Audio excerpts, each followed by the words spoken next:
All right, today we're going to dive into something pretty amazing, plasma. It's the most common state of matter in the entire universe. I mean, it's what powers our sun, it fills the vast emptiness between the stars, and hey, it might just be the key to our clean energy future. So let's get into it and decode the 6 numbers you really need to know to understand this stuff. So here's the big question, right? How do you even begin to get a handle on something that makes up over 99% of everything we can see, but is also, famously chaotic? It's not a solid, it's not a liquid, and it's definitely not a gas. It's something else. And that's the puzzle we're going to solve in this explainer. Exactly. The best way to think about it is like this superheated, totally chaotic soup. It's just a mix of charged particles. You got your ions and your electrons all just zipping around, doing their own thing. And it's that wild, high-energy nature that makes it so powerful, but also so tricky to pin down. But physicists have a kind of secret weapon for making sense of all this chaos. We can solve this puzzle using a very special toolkit. It's a set of 6 powerful numbers called plasma parameters. And these 6 values, they let us cut right through all that noise and tell us exactly how a plasma is going to act. Okay, so let's open up that toolkit. The first few numbers we're going to look at describe the plasma's inner world. This is all about what's happening inside that chaotic soup, the internal dynamics. First up is the plasma frequency.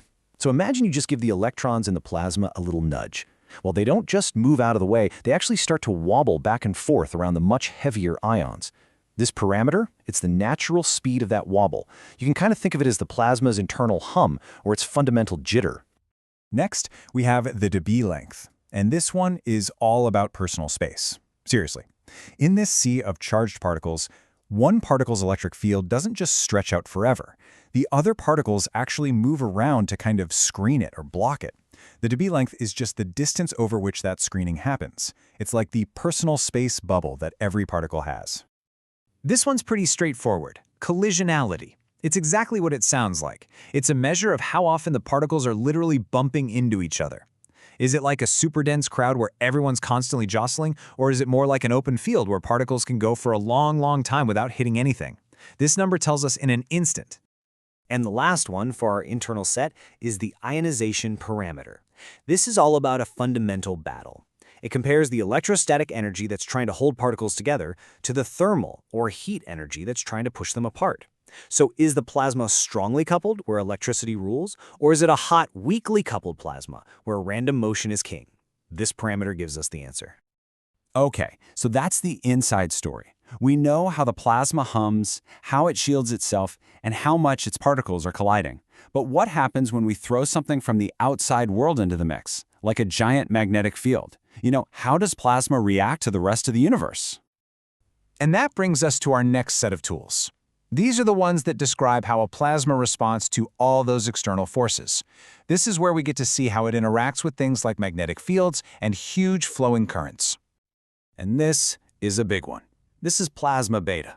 You could argue this is one of the most important numbers in all of astrophysics and fusion research. It's a really simple ratio that compares the plasma's own internal pressure to the pressure from an external magnetic field. And what it really tells us is, who's in charge here? And this illustrates it perfectly. It's a cosmic tug of war. If beta is high, that means the plasma pressure is winning. The plasma literally pushes the magnetic field around. But if beta is low, the magnetic field is in control, and it forces all those charged particles to follow its lines. This one number basically dictates the entire structure of things, from the sun's corona to our most advanced fusion experiments. It's huge. Our final parameter is the plasma Mach number. And yeah, it's just like a jet plane. It compares how fast the plasma is flowing to the speed of sound inside the plasma itself. Is the plasma flow subsonic, kind of moving along gently, or is it supersonic, creating massive shockwaves as it plows through itself? This is absolutely critical for understanding things like the solar wind. So there they are, our 6 numbers. Now let's pull it all together for a second and see why these are so incredibly powerful. This is really how we go from what seems like total chaos to having real clarity. And here it is, our whole toolkit in one place. You've got the internal hum of the plasma frequency, the personal space bubble of the dB length, that epic tug of war from plasma beta, and all the rest. Each number gives us a totally unique and crucial piece of the puzzle, and when you put them all together, you get a complete profile of that plasma's personality. So why does all this matter? Well, because with these 6 numbers, we can actually predict and even control how plasma behaves.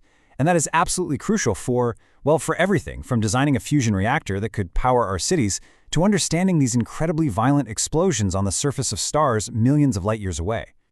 Which really just leaves us with this one last kind of amazing thought. Isn't it incredible that just a handful of simple ratios can unlock the secrets of something as complex and as powerful as a fusion reactor or a distant star?